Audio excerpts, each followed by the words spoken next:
Back with the starters, right into the goods. Our first goodie, the Lakers announced Monday that they signed a 2-year contract extension with Kobe Bryant for reportedly $48.5 million. Woo, fully guaranteed deal. Now that we've had a little time to think it over, because this was sort of breaking news right before we recorded yesterday, what do you make of this pretty wild deal? A bit of a surprising deal in terms of the money. Yeah, I think by choosing this number, they have said we are sticking with our legend. We're choosing our legend over winning a championship currently. Now, winning, yeah, sure, and they have a ton of money to get there. Yes, that's not a problem, but this is an old CBA deal. This isn't a current CBA deal.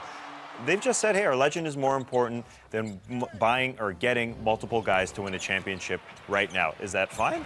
Sure, that's okay, but they've basically decided that we are sort of a mediocre team. We're going to be a good team, but not a great team by signing him to this much money when they could have spent it on other guys. So you said they're paying $50 million for the Laker for life angle with Kobe. Yes, exactly. And the, if he hangs it up after 2 seasons, the goodbye tour with Kobe Bryant. The loyalty and tradition of having 24/8, hanging around the arena, for the next couple of years. Did it have to be for this amount of money, though? Well, that's what I'm saying. Yeah. I mean, apparently there was no negotiation. That's what Kobe said.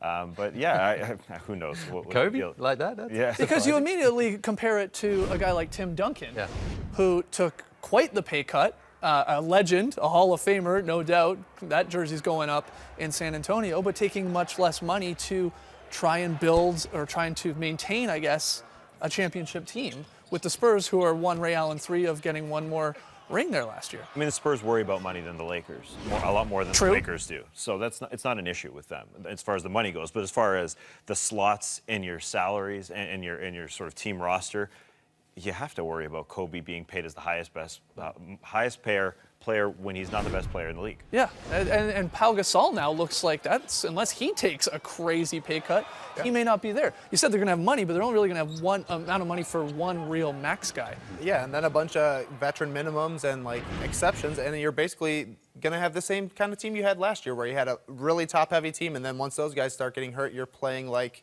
horrible players for a lot of the time, and it just doesn't work well. Let's hear what people think. Is Kobe being paid way too much for these final 2 seasons? Maybe he's not even done after that. We'll find out. But let us know. #TheStarters.